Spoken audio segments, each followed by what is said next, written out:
So, good evening to one and all present here. I hope you're doing good.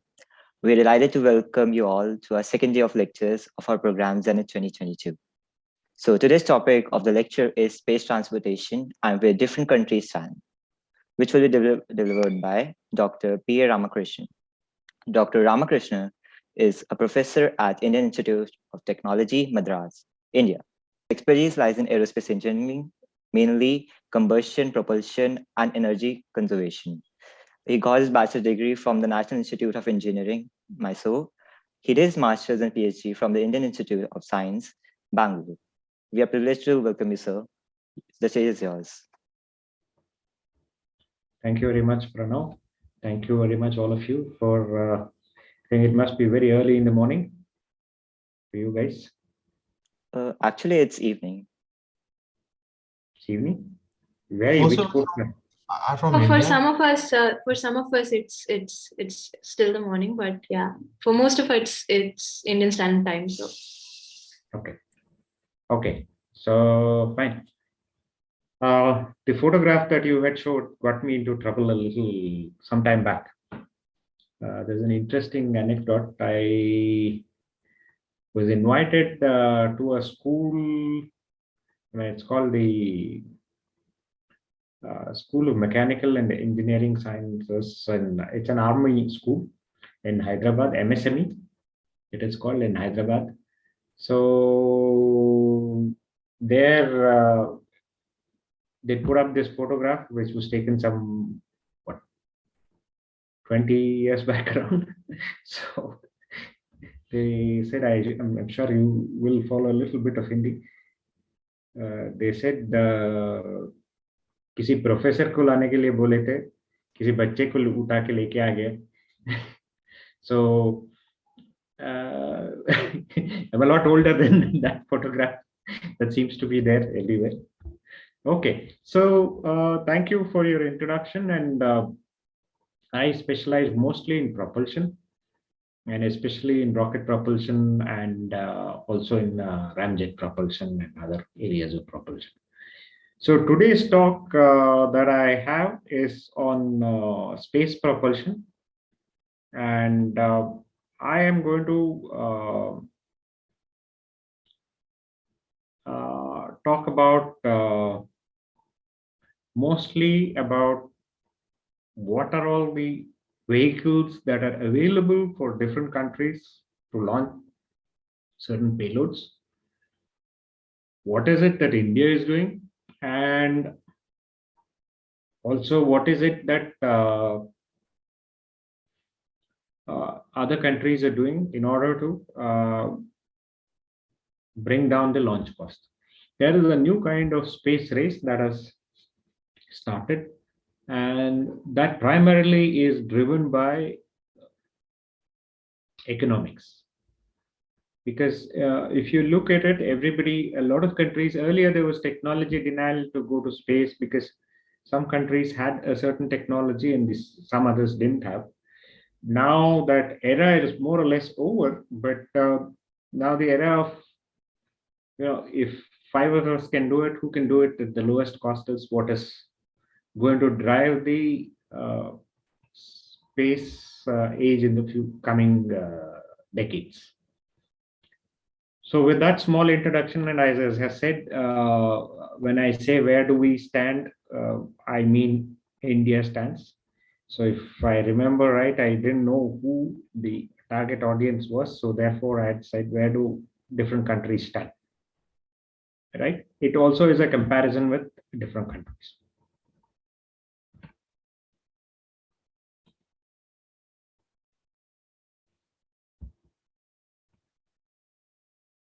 Are you able to see my screen?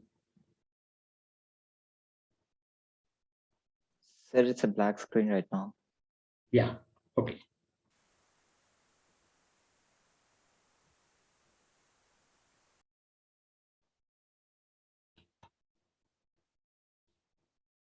So this is a small video.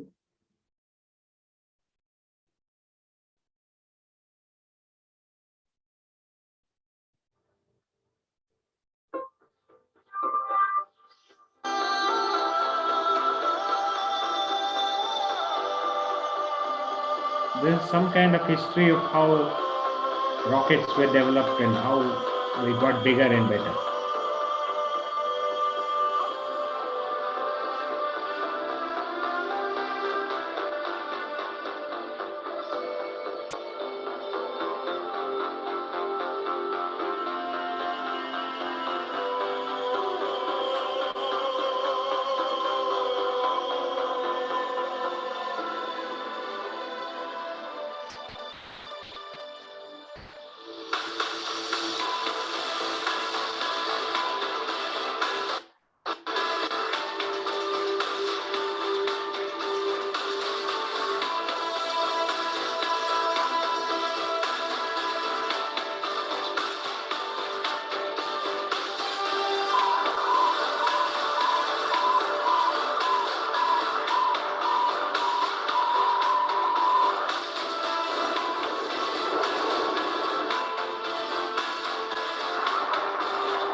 I believe that this nation should commit itself to achieving the goal before this decade is out of landing a man on the moon and returning him safely to the earth.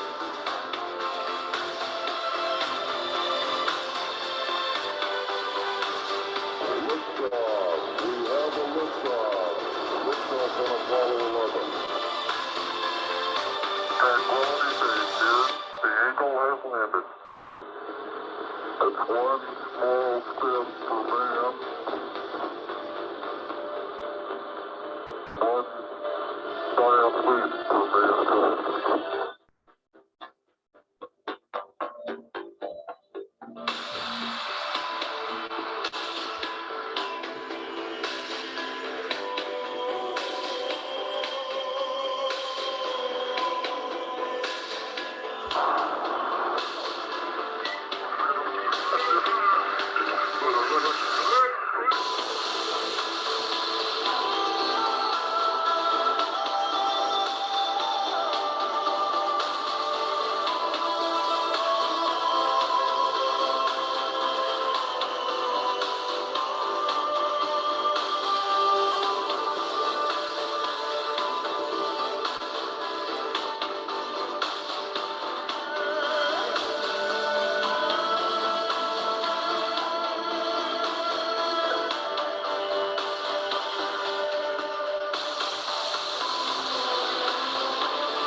So this was a small clip that kind of encapsulated most of the Western history of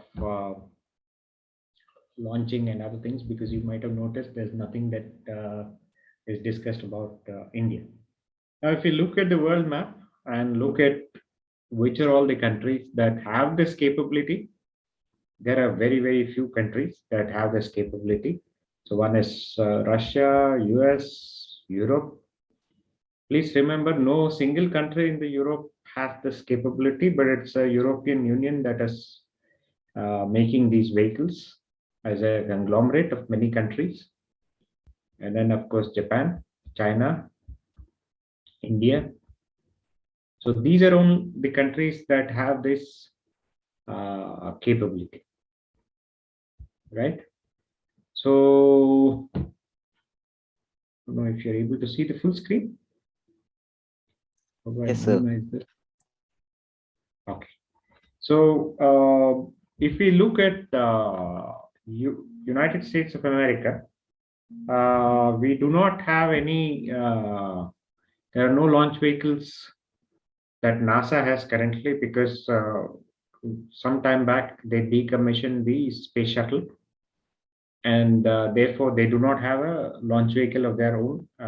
But there are 3 private companies. One is Orbital, United Launch Alliance, and SpaceX. So these are the companies that are developing their launch vehicles and launching satellites for the US. So if you look at the vehicle that Orbital has, one of the things that you need to look at is what is the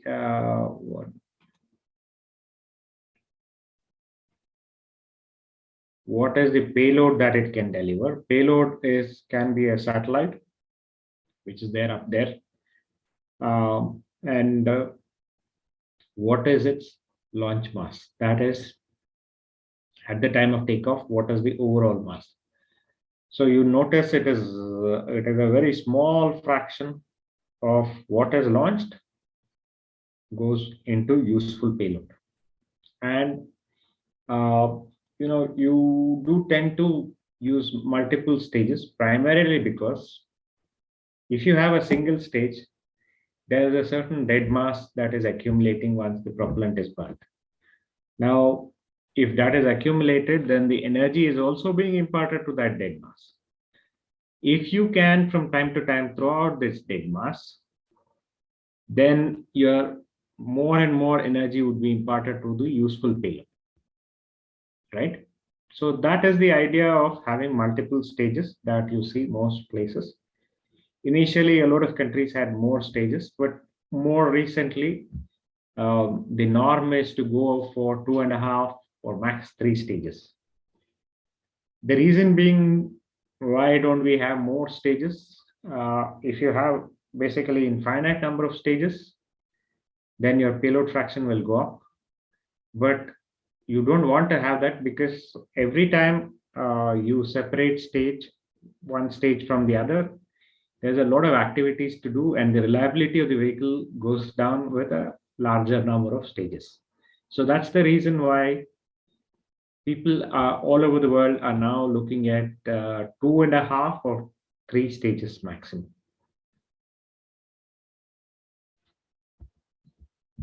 And United Launch has these vehicles, Atlas, Delta. So they are big launch vehicles with launch mass to low Earth orbit of the order of 28 tons, right? So if you were to compare this is like somewhere close to 5 elephants, 5 full-grown elephants that are there launched into space. So it's a huge mass to be carried into space. Whereas Delta is a very small vehicle with 3.4 tons. Now, SpaceX, most of you might have also seen in the news. It has a 2-stage vehicle. The propellant used is liquid oxygen and RP1. RP1 is nothing but rocket propellant or kerosene in other terms. So that's the common notation that is used to indicate kerosene. So this is liquid oxygen and kerosene, and it has a phenomenal launch mass and also a phenomenal payload mass of 22 tons. right? So it's a very large vehicle comprising of 2 stages. One of the things that Elon Musk in his SpaceX has done is that they have revolutionized certain things by saying we will have identical stages. That is, if you look at rockets, I'll come to what we are doing in India. We have many different kinds of rockets. What this does is, this is the same kind of rocket in the lower stage, same kind of rocket in the upper stage. So the way in which you save money is when you have to make all these parts, you have to make each one of them separately. Whereas if you have the same parts being made over and over again, the cost of manufacturing actually drop. So that's the essential idea with which Elon Musk in his SpaceX has gone ahead. Then, of course, the Russian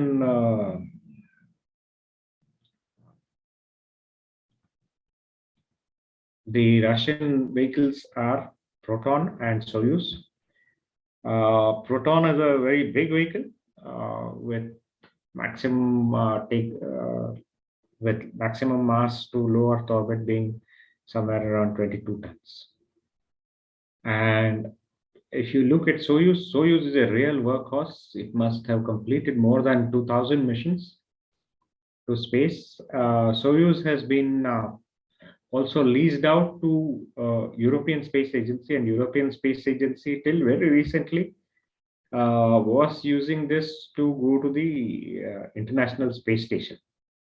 A lot of launch activity to go to the International Space Station was through Soyuz. And Soyuz is a very, very reliable vehicle. This again uses liquid oxygen and kerosene. The propellant used in Proton is, what this indicates is unsymmetric dimethyl hydrazine and nitrogen tetroxide. Nitrogen tetroxide is the oxidizer, and unsymmetric dimethyl hydrazine is the fuel. And Arianespace, which is again the European agency, has Ariane 5, Soyuz. As I said, they also use Soyuz in their launch activities. To basically, it was mainly to launch to the International Space Station, and they have Vega, which is a 3-stage solid rocket, followed by a bipropellant rocket in the last stage, and it has 2.5 tons to low Earth orbit with a launch mass of 137 tons. Ariane 5 is a very large rocket. It basically is solid rockets plus liquid oxygen and liquid hydrogen. Then coming to Japan. Japan has this vehicle which can take it up to 19 tons to low Earth orbit. The reason I'm keeping this the same low Earth orbit is that later on I'll make a comparison as to what are the different costs and what is the payload that each one of them is carrying. So that makes it easier to do this kind of a comparison.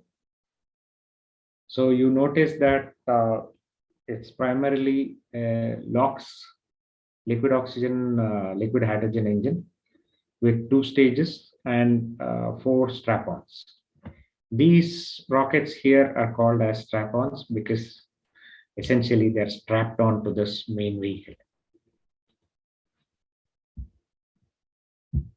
Now, coming to China, China has a series of Long March vehicles, Long March 3 to Long March 5.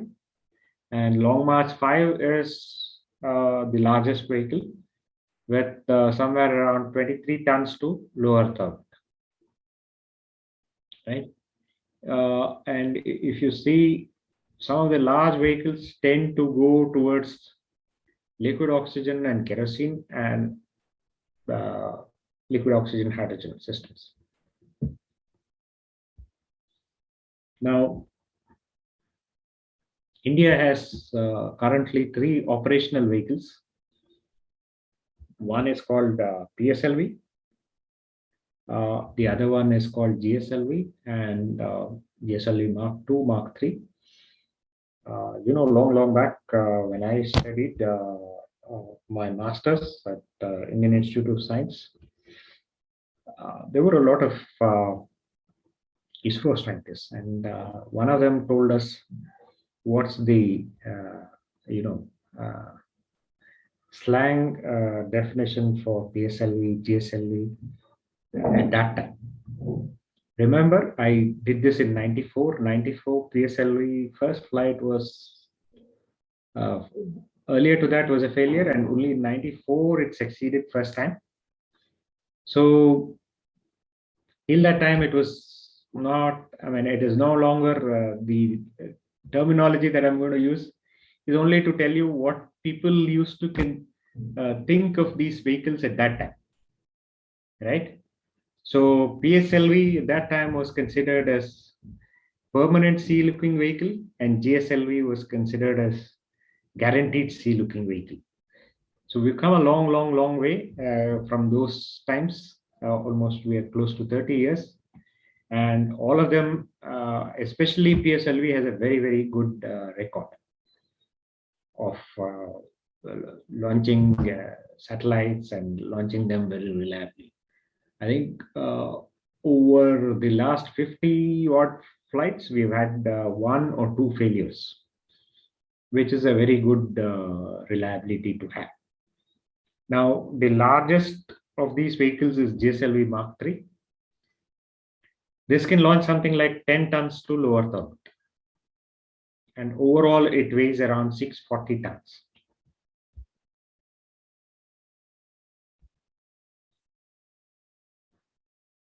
So, which one is cheapest? Now, I'm looking at 2 sets of vehicles. One, which is PSLV class, meaning it can launch, if you look at this thing here, it can launch something like 320 tons to low, 3.2 tons to low Earth orbit. Around that number, right? What are all the vehicles that are available, and what is the launch cost? You'll find that one, there is an advantage because of the dollar to rupee conversion, and that says that the launch cost is minimal. But that alone is not a really good way to look at it, primarily because it also depends on how much of the payload is it carrying. When you compare across vehicles, you also have to look at what is the payload that it is carrying to the low Earth orbit. So when you put that together, you see that this is around 3.2 tons, and Soyuz and Atlas take around somewhere around 7 to 9.7 tons. So there is a large change from 3.2 tons to 9.7 tons. And when we divide one by the other, that is cost per kg, right? That is a fairly good measure. And even there, we find that PSLV has a significant advantage compared to the other systems. That is primarily coming in, as you can see, from the launch cost itself being lower because of the materials that we're using, and also the cost of technology when it is being developed in India. Right. When we go to the next, that is the GSLV class, and make this comparison, we find that the launch cost of GSLV is still quite small, somewhere around $60 million. But we also see that Falcon 9 comes very close. It's around $62 million. And when you factor in the payload and also look at launch cost per kg of payload, Falcon 9 turns out to be the cheapest, and then the Proton that the Russians have, the next cheapest, right? So you find that Falcon 9 has very, very low cost per kg to orbit. So this is something significant, and this is where a lot of people, I'm saying, are paying attention to what is happening in this industry. Now, one of the very reasons that I spoke to you earlier about why Falcon 9 has lower costs comes basically from the fact that if you look at the launch mass, significant portion of that, something around 80%, is propellants, which are expanded out, right? These are burnt and thrown out. So those contribute to somewhere around 80 to 85%. Typically 3 to 1% is the payload, right? And the rest of it is structures. That is the hardware that is carrying it all the way to the orbit. So when you look at Falcon 9, one of the biggest things that you will find is, look at the weight of Falcon 9. That is far lesser than the weight of GSLV, but it can put a much bigger payload to orbit. And its costs are comparable to that of GSLV, which then makes the overall cost much, much lower than what you have with GSLV. So this is one big advantage that Falcon 9 has, because it uses liquid oxygen, which is quite cheap, and also liquid kerosene. Liquid kerosene is typically, if you look at aviation grade kerosene, it's of the order of what gasoline or petrol would cost. And that and liquid oxygen is typically where, if you look at what is the cost of 1 liter of milk and 1 liter of liquid oxygen, they are comparable. So you see that the propellant costs, and also, as I said, repeatable stages. If you use the same stage, identical ones, 2 of them, then the production costs come down, and that is also a reason why launch costs will come down, right? And the other thing is the propellants used. So both these put together is what is making this cost lower. So one is economics of scale, single propulsion system. That is the other thing that I talked about. They have only liquid oxygen and kerosene propulsion system, low cost of the propellant, single engine design, as I spoke earlier. It is identical systems replicated. And lastly, that I talked about, low structural mass. That is, a very small portion of the entire vehicle is structures.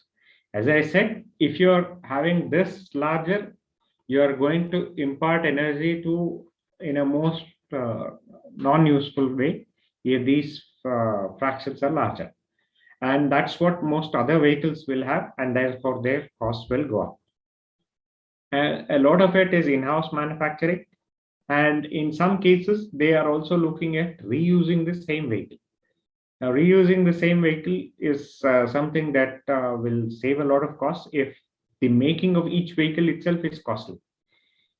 To put it in more everyday life activity, if you buy a car and junk it for after one use, its costs will go up. But if you buy the car, use it one round, and then bring it back, if there's some maintenance to be done, and then reuse it, then the cost of the car is going to be amortized over a large number of runs. So that is also one of the factors that brings down the cost. So when we look at what's there in future, what are the vehicles that people are planning, different countries are planning. NASA is planning this SLS vehicle, which is two-stage to orbit vehicle, which has solid rocket and liquid oxygen, liquid hydrogen systems. So its launch mass is around 2,650 tons, and payload to low Earth orbit is somewhere between 70 to 130 tons, which is a very, very large number. And it is estimated to have a launch cost of around 500 million. Then SpaceX is building Falcon Heavy, basically repeating the same this thing, wherein you will see that instead of having one stage like this, which was earlier, you have three of them at liftoff, and then all three of them drop down, and only this central core one will go up. So these three constitute the first stage, and this constitutes the second stage, and then the payload. So this has a much higher payload capability of around 63 tons, right? 63 tons is a very large payload to low Earth orbit. Then SpaceX is also looking at something for interplanetary transport systems with two-stage vehicles. The other problem that people are looking at, instead of liquid oxygen and liquid kerosene, is try and make use of methane. What's the advantage with methane?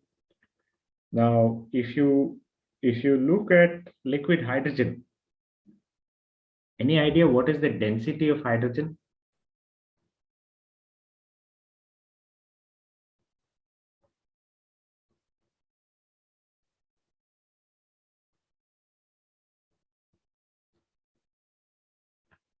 Does anyone know what is the density of liquid hydrogen?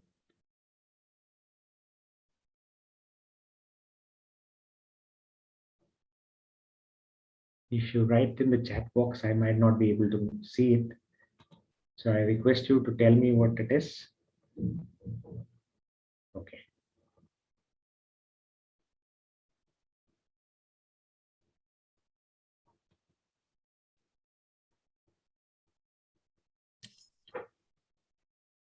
Yeah, no idea, Professor. No idea. Okay. What's the density of water? 1,000 kilograms per meter cube. 1,000 kilograms. So if you look at liquid oxygen has a density of around 1,140 kilogram per meter cube. And if you look at hydrogen has a very, very low density because of its low molecular weight, which you must all be aware of. It has a molecular weight of 2. So it has a very, very low density of around 70 kg per meter cube. Now, when you have 70 kg per meter cube, what happens then? The volume of the vehicle becomes larger, right? If I have to carry 100 kgs of, let's say, or 70 kgs of hydrogen, I will need 1 meter cube of volume. So the volume becomes larger. When you use methane has a density of somewhere 400 kg per meter cube, one. And also, the other advantage with methane is hydrogen, you have to go to very low temperatures to make it liquid. If you don't make it liquid and if you use gaseous hydrogen, the densities will be even more poor. So when you look at methane, you don't need to go to very low temperatures. Hydrogen, you need to go to 20 Kelvin. And this, if I'm not mistaken, is somewhere around 250 odd Kelvin. Not certain of it. You can please check it and find out. And if you look at the overall performance, you see that methane is largely hydrogen. So one molecule of carbon, you have 4 molecules, 4 atoms, 1 atom of carbon, you have 4 atoms of hydrogen. So therefore, yeah, this has a performance very similar to hydrogen or very close to hydrogen. and it has a very high density. So therefore, people are moving towards methane liquid oxygen systems. Okay, let's see what next. So, how are you going to...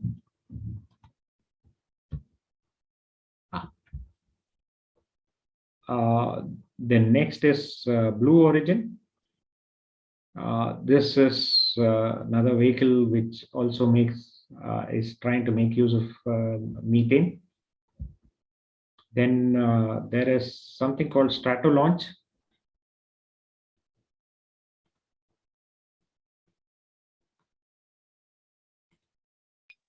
So actually, I had a question, if you don't mind. Yes, please go ahead. Yeah, so sir, in the case of liquid, when we use hydrogen plus oxygen, so that kind of in chemical propulsion specifically, that kind of reaction of hydrogen with oxygen produces a lot of energy, I've heard, and that is why these systems are preferred. So is the reaction of oxygen and methane comparable to that? I mean, is the amount of energy that's produced, is that really efficient? Yes, it is efficient. What people look at are two things. One is what is the maximum temperature that the gases go to, Okay. and if let's say X is the maximum temperature that gases go to with a particular system. The other factor of importance is what is the molecular weight of the gases. If it goes to a very high temperature, but also has a very large molecular weight, then the performance drops down, because what we typically look at is temperature by molecular weight, and square root of that is an indicative of performance, is an indicator of performance. So here with liquid oxygen and liquid hydrogen, you do get, yes, correct, you do get very good temperatures and very low molecular weights. But so is methane, because methane is primarily one carbon atom and rest of it is all hydrogen. Right. So that makes it much closer. It is not the same, but one also has to look at the overall system, right? Okay. Not just, I'll get better energy with this, correct? But it is also how much weight am I carrying. Okay. It's a very large tank, and drag with a large tank will also go up. So those are things that weigh against it in some sense. Okay. Thank you. Now there's this vehicle called Strato Launch. I'm not sure if some of you are following it. They did very recently a ground test. Ground test meaning they went into a runway and went from one end of the runway to the other end, and they were able to successfully go from doing that. So this is a new concept. New concept in the sense this is something that is similar to some of you must have seen last year. Virgin Galactic launched to space 5 or 6 people and brought them back also, and that was a major event. And if you look at how they went to space, they went like any other passenger going to space, primarily because in the initial phase they looked at using air breathing engines, or they went just like in an aircraft you would do in an aircraft. So you just have to tighten your seatbelt, and you've seen not wearing any space suit and things like that. And then they use something known as a hybrid rocket to take them to space and bring them back. Now, what happens when you use air breathing engines? If you look at the atmosphere itself, it's dense in the lower portions, especially up to you can use atmospheric air for propulsion up to somewhere around 30 to 35 kilometers max. When you look at 30 to 35 kilometers and using this, using air breathing propulsion to go up to that altitude, and also quite high speeds, you can go up to 2 times the speed of sound. then, a large portion of the propellant that is consumed to take the vehicle to that part is the lower stages. A lot of the lower stages, if you look at GSLV Mark III, which is a very large vehicle, 2 of the solid rockets burn completely and take it up to somewhere around 50 to 55 kilometers altitude. So a large portion of this travel is within the sensible atmosphere, which has oxygen in it. And if we are somehow to make use of it, then what is the idea is, if you look at air braking versus non-air braking or rocket propulsion, one of the biggest differences is, in a air braking propulsion, you only, if you are traveling in a car or something, what do you carry? You only carry a fuel. You don't also have to carry the oxidizer, because you are able to use the atmospheric air as the oxidizer. Now, what is the big advantage with that is, you are carrying a very small amount of fuel, right?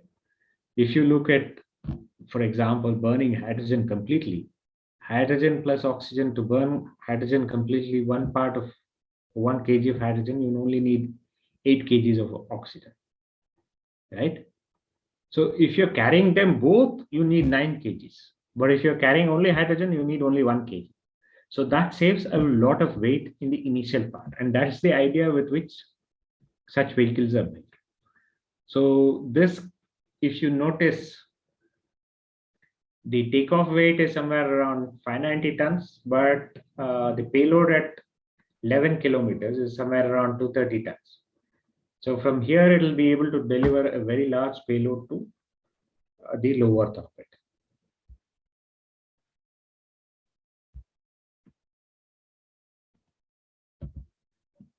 Then, of course, the Virgin Galactic that I talked about.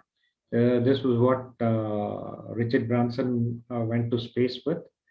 It's basically a 2-stage vehicle wherein these aircraft engines that are mounted on the periphery, these are like any of your jumbo jet engines, and these take it to somewhere around 15 kilometers altitude, and from there you go to 110 kilometer altitude using the hybrid rocket, and this alone will go then as the orbiter, and this will land back after doing this mission, right?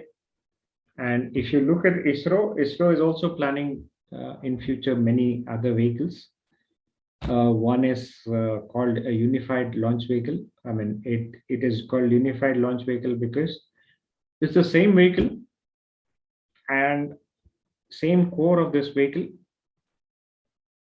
right? Only the strap-ons are changed in order to get to bigger payload masses. So it is a very versatile vehicle in that sense, that it will have payloads from 4,500 to 15,000 kgs. If you use smaller strap-ons, you will get to this lower end. If you use the same engine as what is used in the core, you will get to a much bigger payload. So, and one looks at putting them all up in terms of size and other things. This is the kind of spread that you get, right? Saturn V is famous because Saturn V was a vehicle that took man to moon. So this is the size of Saturn V, and SpaceX plans to have its biggest launch vehicle around that or slightly bigger than that, right? And GSLV is somewhere here. So we see that there is a very large spread, and that is where we are. So how are we doing on time? We have time, Professor. You can continue. You don't have any problem if I continue for another 10-15 minutes? Yes, sir. There's no problem. problem. There's no problem, sir. It all depends on you. Okay, thank you. So we at IIT Madras are also looking at some of these propulsion systems.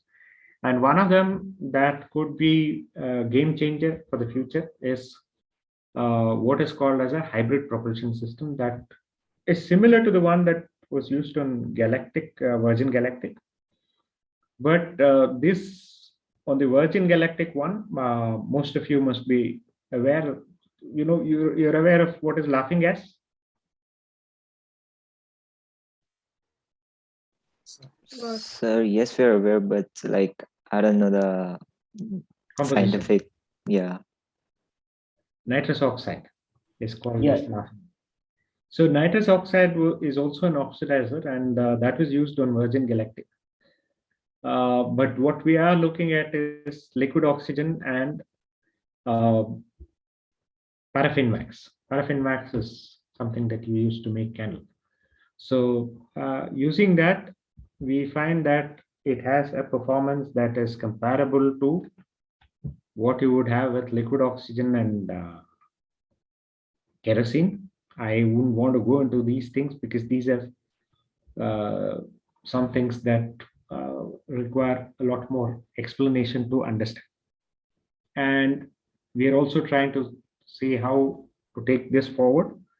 This will have a payload of around 450 kgs to low Earth orbit, and its launch mass will be very small, around 55 tons.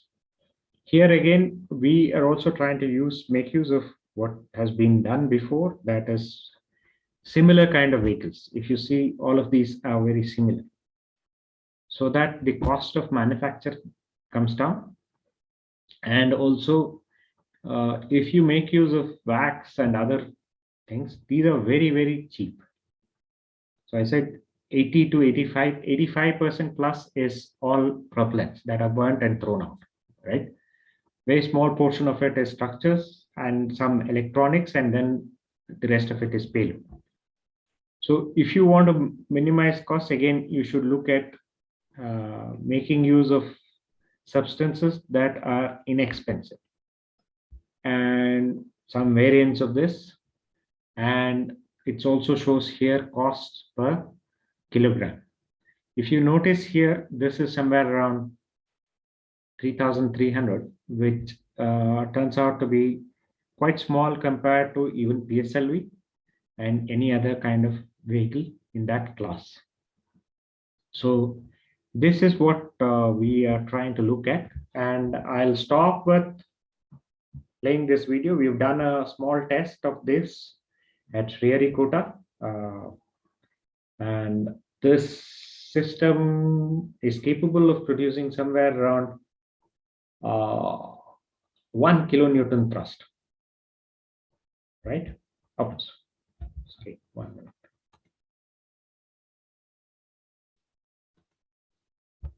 Why isn't it playing? Oh, 1 second, 1 second.